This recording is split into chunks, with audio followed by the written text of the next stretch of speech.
Good morning बच्चों, आपका अपना channel super science coaching centre में स्वागत है। बच्चों, आज हम लोग हल करने वाले हैं एक्सरसाइज 4.2 का क्वेश्चन नंबर 4 को। ये प्रश्न जो है एग्जाम में हर बार आता है और बहुत से लोग ये प्रश्न, इस टाइप के प्रश्न को हल नहीं कर पाते हैं, जो कि बहुत इजी प्रश्न है।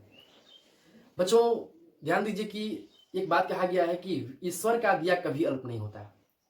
ईश्वर का दिया कभी अल्प नहीं होता, जो बीच में टूट जाए वो संकल्प नहीं होता। हिम्मत से इस प्रश्नों का सामना करना छात्रों, क्योंकि जीत का कोई विकल्प नहीं होता। आइए हम लोग इस प्रश्न का सामना करते हैं। क्या यह प्रश्न, इस प्रश्न को हम लोग कैसे हल करेंगे? ये लैंग्वेज टाइप प्रश्न है, तो इसको हम लोग कैसे हल करेंगे? ध्यान दीजिएगा। दो क्रमागत धनात्मक पूर्णांक ज्ञात कीजिए जिनके वर्गों का योग 365 हो। बोल रहा है कि दो क्रमागत धनात्मक पूर्णांक ज्ञात करने के लिए दो गो पूर्णांक लीजिए। हम आपको पिछले वीडियो में बताए थे क्रमागत के मतलब क्या होता है। बच्चों ध्यान दीजिए, ये 11, 12, 13, 14 ये सब जितना ये काउंटिंग है ना, ये लगातार है, जिसको बोलते हैं क्रमागत। क्रम से है, 11, 12, 13 ये सब क्रम से है। अब बोल रहा है कि ऐसा ही दो गो पूर्णांक लीजिए जो कि धनात्मक है, प्लस में है। ऐसा दो संख्या लीजिए जिनके वर्गों का योग, उसके स्क्वायर करके ऐसा दो संख्या लीजिए कि जिनके वर्गों का योग 365 हो और दोनों लगातार हो, ऐसे लगातार हो, क्रमागत हो। वो संख्या कौन कौन से हैं? आइए हम इस प्रश्न को हल करते हैं। ध्यान दीजिए कि जब ये क्रमागत है, यदि क्रमागत है तो ये x होगा, तो ये कितना होगा?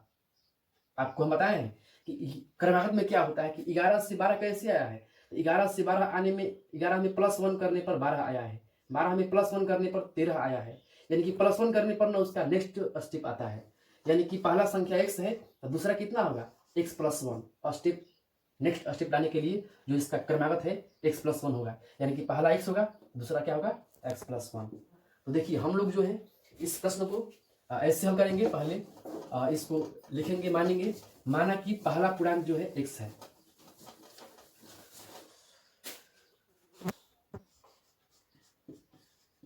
माना कि पहला पूर्णांक बराबर x, तब दूसरा क्रमागत पूर्णांक कितना हो जाएगा? x + 1। क्रमागत है तो इसमें +1 कर लेंगे। अब प्रश्न से, अकॉर्डिंग टू क्वेश्चन, प्रश्न बोल रहा है कि उनके वर्गों का योग 365 है। इनके वर्गों का योग, वर्गों का योग कितना है? 365। तो इसके वर्गों का, यानी कि x का स्क्वायर और x + 1 का स्क्वायर बराबर में 365। अब इसको हल कर देना है। ये हल करेंगे, x² हो जाएगा प्लस, ये देखिए a + b का होल स्क्वायर, ये होता है a² + 2a का वैल्यू x, b का वैल्यू 1 प्लस b का स्क्वायर, यानी कि 1 का स्क्वायर बराबर 365। आप ये जानते होंगे कैसे हल किया गया है। यहाँ पर a + b के होल स्क्वायर टाइप का है ना, तो इसको उसी फॉर्मूला पर हल किया गया है। x + 1 का होल स्क्वायर, तो x² + 2 × x × 1 + 1 का स्क्वायर = 365। x² प्लस, ध्यान दीजिए यहाँ पर एक स्टेप ऐड हो जाएगा, x² + x², ये हो जाएगा 2x² प्लस, इसको गुणा करेंगे तो 2x एकम 2x हो जाएगा, प्लस 1 का स्क्वायर 1 होता है। आइए बराबर में 365 है, तो इसको बराबर के इधर में लाएंगे तो ये माइनस में हो जाएगा। 365 बराबर में आपका बचेगा 0, और ये हो गया आपको 2x² + 2x प्लस, ध्यान दीजिए अब +1 है, माइनस में 365 है, तो 365 में से 1 घटेगा तो ये हो जाएगा 364। आप जानते हैं क्यों घटेगा? प्लस में है, माइनस में है तो घट जाएगा ना ये, तो ये हो गया माइनस में 364 बराबर में 0। अब यहाँ से इसको इजी फॉर्म में कर लेंगे हम लोग। कैसे? तो 2 का कॉमन करेंगे। देखिए 2 का कॉमन करेंगे तो ये हो गया x² + x - 364 बराबर में 0। तो ये हो गया x² + x, माइनस में, ध्यान दीजिए हमने मिस्टेक किया, यहाँ पर 364 नहीं होगा, यहाँ पर 364 नहीं होगा, कितना होगा? जब इसमें 2 का कॉमन करेंगे तो ये हो गया x square plus x minus 2 से कॉमन करेंगे तो इसमें 2 से भाग दीजिए, कितने बार में जाएगा? 364 में 2 से भाग करना है, तो ये भाग करने पर आपको होगा कितने बार में? 182 बार में, बराबर में 0।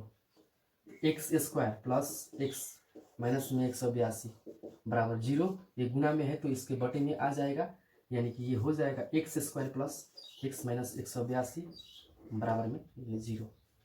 तो यहाँ पर आपका ये आया अभी द्विघात समीकरण के रूप में। अब इसको करना है, क्या करना है? इसको गुणनखंड करना है।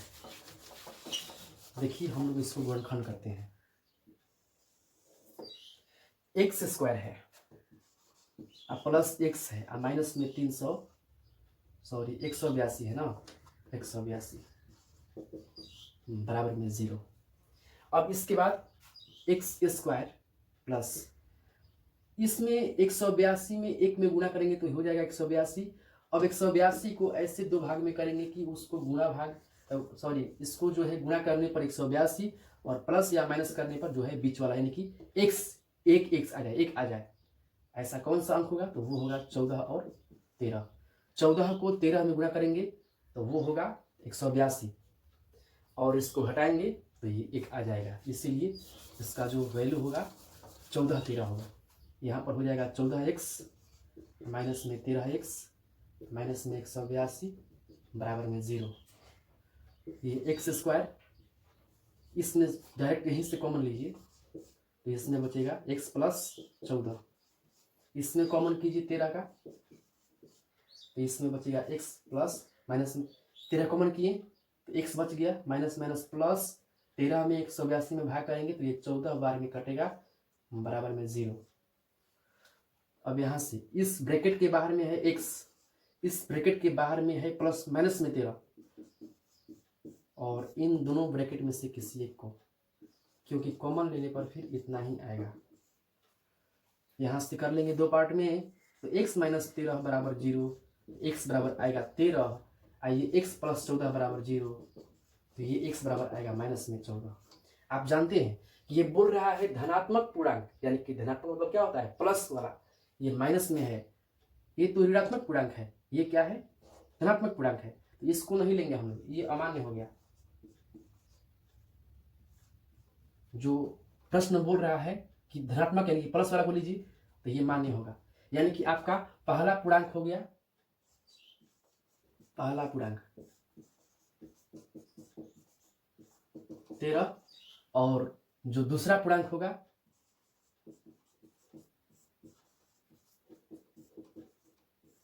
तो दूसरा क्या है? दूसरा इससे 1 अधिक है, यानी कि 13 में 1 अधिक करने पर कितना होगा? 14। यही आपका आंसर हो गया। तो बच्चों इसको आप लिख लीजिए और फिर हम लोग मिलेंगे अगले क्वेश्चन में।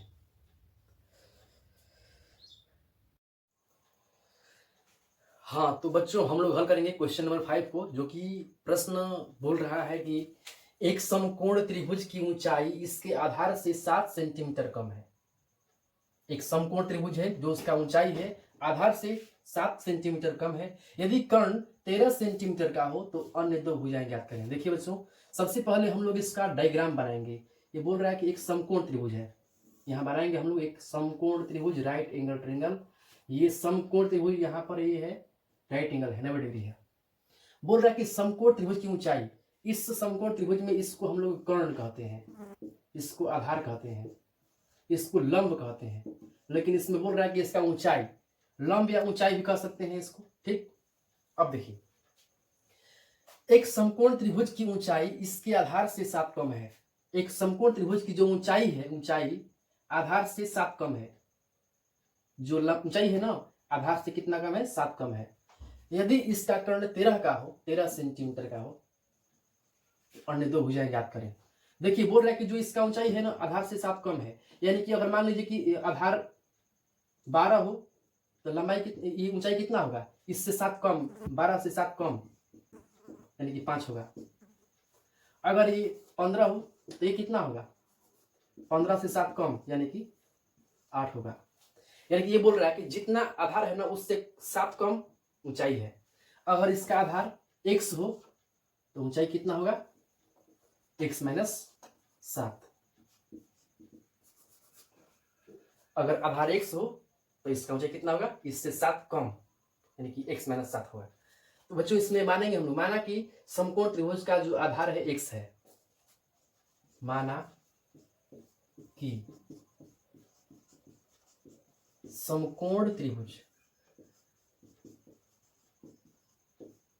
का आधार बराबर x, तो इसका लंब कितना हो जाएगा, लंब यानी कि ऊंचाई, तब ऊंचाई बराबर इससे 7 कम यानी कि x माइनस 7।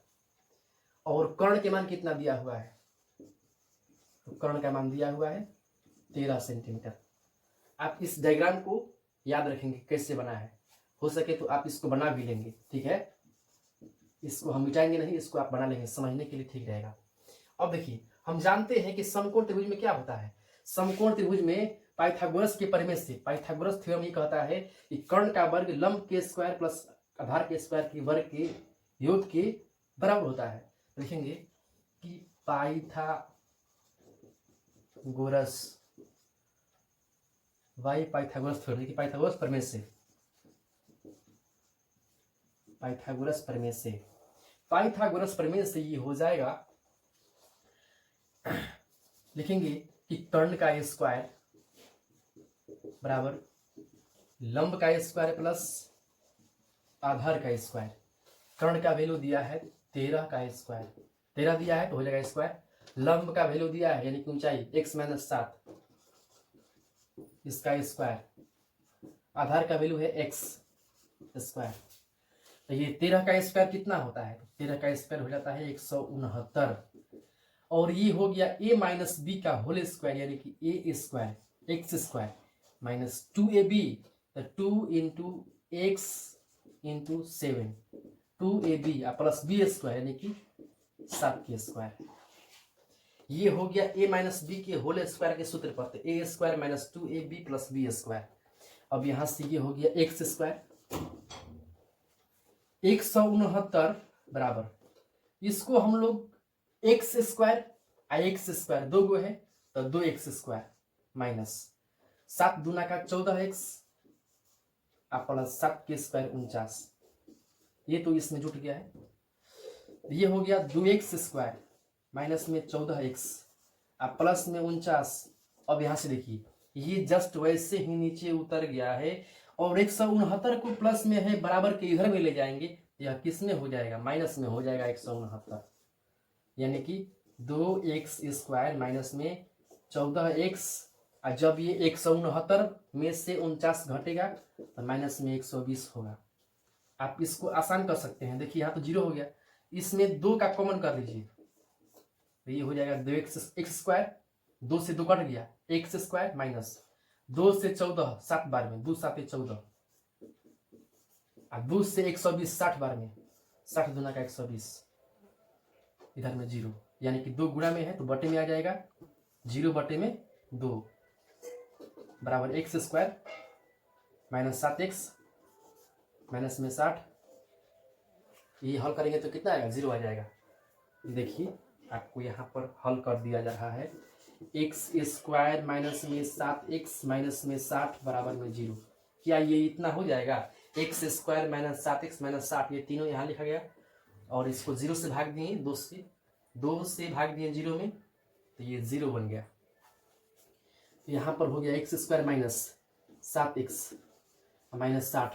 अब इसको भी गुणनखंड करने का जो नियम है उसके बाद देखेंगे, तो 7 को ऐसे 2 भाग में करेंगे कि गुणा करने पर ये हो जाएगा 60, प्लस माइनस प्लस या माइनस करने पर होगा 7, तो होगा 12x 5x, क्योंकि 12 में से 5 घटेगा तो 7, 12 25 60। इसमें कॉमन कर लेंगे x माइनस 12, इसमें कॉमन करेंगे 5 का, x माइनस 12 25 60 12, यहाँ हो जाएगा x प्लस 5, और इन दोनों में से किसी एक को लिख लेंगे x plus 12, sorry x minus 12, यहाँ से आपको दो वैल्यू आएगा, एक बार आएगा हल करेंगे तो ये x + 5 बराबर 0, इसमें आएगा -5 जो कि ये माइनस में है तो ये अमान्य होगा, x - 12 बराबर 0 तो ये प्लस में है, ये प्लस में आएगा ना 12, ये हो जाएगा अमान्य, अमान्य लिख देंगे यहाँ पर, और ये जो है ना मान्य होगा आपका। तो आपका x का मान 12 होगा, x के मान 12 के मतलब क्या, जो त्रिभुज का आधार हो गया कितना x, जिसका मान कितना आ गया 12, आधार के मान 12, आप यहां से ना ऊंचाई निकाल लीजिएगा, यही आंसर हो जाएगा। देखिए एक यही आंसर होगा, और दूसरा आंसर निकालना है, ये x का मान अभी किसका हुआ, आधार का मान हुआ, तो एक आंसर ये हो जाएगा। अब दूसरा आंसर निकालना है तो आप यहाँ से एक काम कीजिएगा, यहाँ से क्या करना होगा, इसमें से ना x - 7 यानी कि ना इसमें से ना 7 घटाएंगे, 12 में से 7 घटाएंगे तो ऊंचाई का मान आ जाएगा, तो ऊंचाई का मान ज्ञात कर लीजिएगा यहाँ से। ठीक है, चलते हैं हम लोग नेक्स्ट क्वेश्चन की तरफ, इसको लिख लीजिए। हाँ तो बच्चों हम लोग हल करेंगे क्वेश्चन नंबर 6 को, और ये बोल रहा है कि एक कुटीर उद्योग एक दिन में कुछ बर्तनों का निर्माण करता है। एक विशेष दिन यह देखा गया कि प्रत्येक नग की निर्माण लागत उस दिन के निर्माण किए गए बर्तनों की संख्या के दुगने से 3 अधिक थी। यदि उस दिन की कुल निर्माण लागत 90 रुपया थी तो निर्मित बर्तनों की संख्या और प्रत्येक नग की लागत ज्ञात कीजिए। ध्यान दीजिए बच्चों, ये बोल रहा है कि एक कुटीर उद्योग है। कुटीर उद्योग उसको बोलते हैं जो बर्तन का निर्माण करता है, बर्तन बनाता है, उसको बोलते हैं कुटीर उद्योग। इसमें बोल रहा है कि एक कुटीर उद्योग है, बर्तन बनाने वाला है, वह बर्तन बनाता है, और होता क्या है कि जितना बर्तन बनाता है उसके दुगने से 3 अधिक करने पर ना उसमें एक नग आ रहा है। बच्चों नग के मतलब होता है कि बर्तन का सेट, एक सेट में जितना भी बर्तन बन रहा है वो होता है। देखिए हम लोग हल करते हैं, बोल रहा है कि एक कुटीर उद्योग, एक बर्तन बनाने वाला एक दिन में ना कुछ बर्तन बनाता है, निर्माण करता है। एक विशेष दिन यह देखा गया, एक दिन का बात है कि प्रत्येक नग का निर्माण लागत, जितना नग यानी कि जितना सेट बन रहा है, हर सेट का कितना, एक सेट, नग के मतलब क्या होता है, नग के मतलब होता है सेट, तो जितना सेट बन रहा है बर्तन सेट, जितना सेट बन रहा है, जो उसका जो लागत है ना, निर्माण किए गए बर्तनों की संख्या, बर्तन के संख्या के दुगने से 3 अधिक थी, बर्तन सेट का लागत है। एक बर्तन को बनाने में, एक बर्तन सेट को बनाने में उसमें जितना बर्तन हुआ है उसकी संख्या के दुगने से 3 अधिक उसका लागत आ रहा है। अब बोल रहा है कि यदि इसका कुल लागत 90 रुपया थी तो निर्मित बर्तनों की संख्या और प्रत्येक बर्तन सेट का लागत निकालना है। तो हम लोग मानेंगे, माना कि बर्तनों की संख्या x है, माना कि निर्मित बर्तनों की संख्या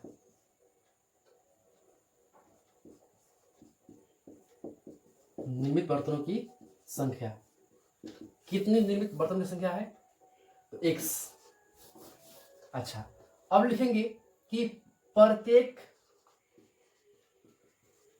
ये बोल रहा है कि जब बर्तनों की संख्या हम लोग यहां मान लिए तो बोल रहा है ना कि एक विशेष दिन यह देखा गया कि प्रत्येक नग की लागत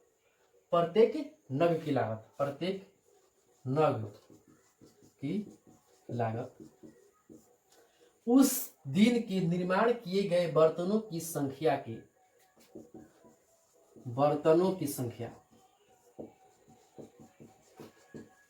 के दोगुने से 3 अधिक थी,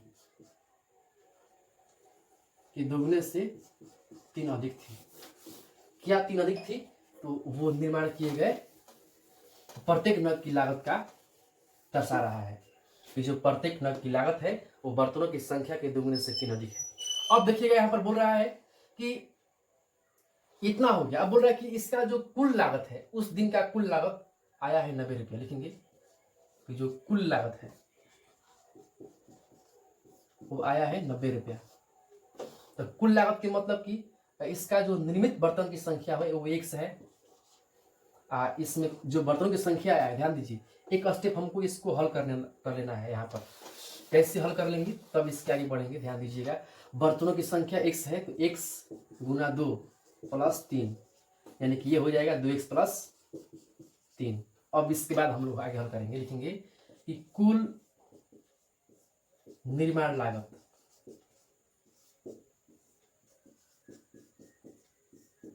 कुल निर्माण लागत जो है 90 रुपया है।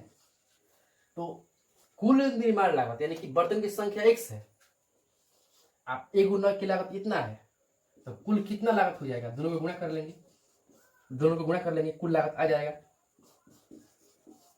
इसको गुणा कीजिए, 2x में x में गुणा होगा तो 2x स्क्वायर, x में 3 में गुणा होगा 3x बराबर 90, और ये हो गया 2x square plus 3x minus में 90 बराबर में 0। अब यहां से देखिए, यहां से आप हल कर सकते हैं या हम भी हल कर दे रहे हैं। देखिए 2x स्क्वायर माइनस में 3x को ऐसे दो भाग में बांटना होगा कि उसको प्लस माइनस करने पर वो 3 आ जाए, गुणा करने पर 9 दूना का 18 यानी कि 90 दूना 180 आ जाए। तो 3 को दो भाग में करने पर ये होगा, कितना होगा 90 दूना का 180, 180 को ऐसे दो भाग में कि वह माइनस करने पर 3 आ जाए।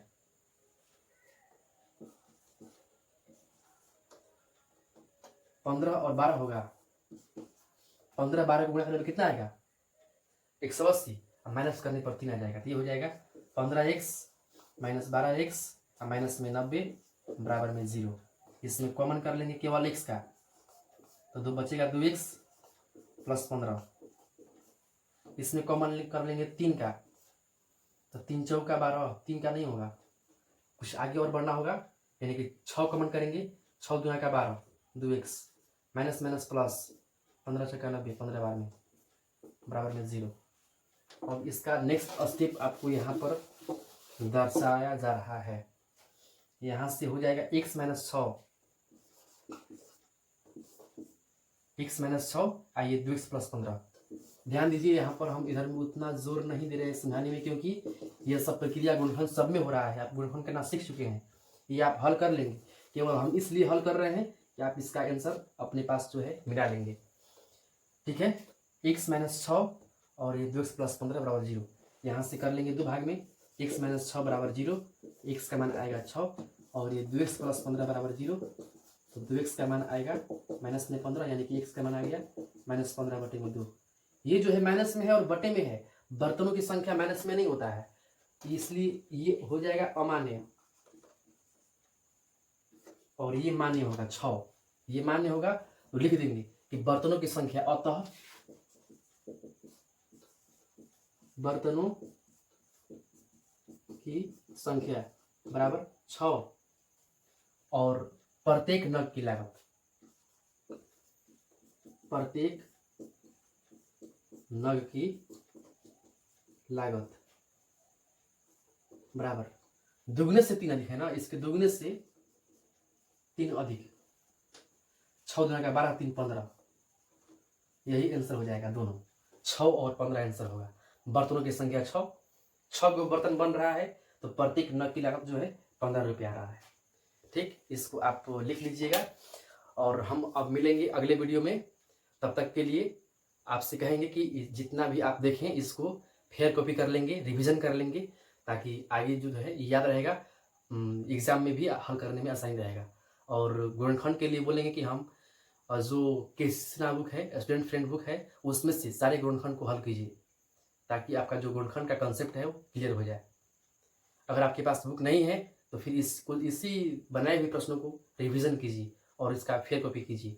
आपको अगले वीडियो में या जैसे भी आगे होता है हम आपको सूचना देंगे, और उसमें क्या होगा कि आपको एक असाइनमेंट देंगे हम ऑब्जेक्टिव का, इस 4 लेसन का असाइनमेंट दिया जाएगा ऑब्जेक्टिव का, और फिर उसको हल करके आप हमको भेजेंगे हमारे व्हाट्सएप नंबर पर। और फिर यदि आपसे हल नहीं हो पाएगा तो हम इस वीडियो बना करके और उसमें उसका आंसर जो है बता देंगे। तब तक के लिए धन्यवाद। इस चैनल को, super science coaching centre channel को सब्सक्राइब कीजिए, लाइक कीजिए और कमेंट कीजिए, ताकि हम जो भी आगे वीडियो अपलोड करें तो आपके पास इसका नोटिफिकेशन आपके पास तुरंत चला जाए। ठीक है बच्चों, थैंक यू।